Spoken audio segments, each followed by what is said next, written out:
आज हम प्रैक्टिस के लिए कुछ अलग अलग वर्ब्स लेंगे। दीदन, दीदन देखना, दीदन देखना। थो दीदी, थो दीदी तुमने देखा, थो दीदी तुमने देखा। बस्तन बंद करना, बस्तन बंद करना।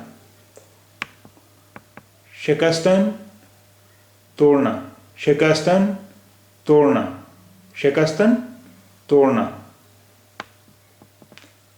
बूसीदन, बूसीदन यानी चुंबन लेना, बूसीदन चुंबन लेना।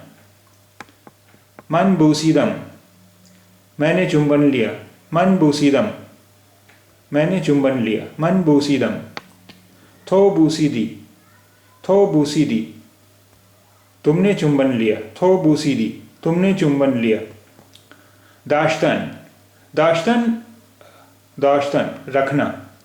और ये दाश्तन वर्ब जो है ये अंग्रेज़ी के टू हैव की तरह है।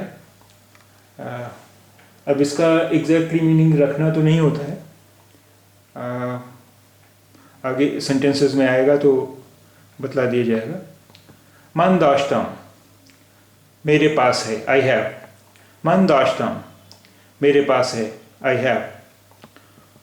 थो दाश्ती, थो दाश्ती तुम्हारे पास है, यू हैव।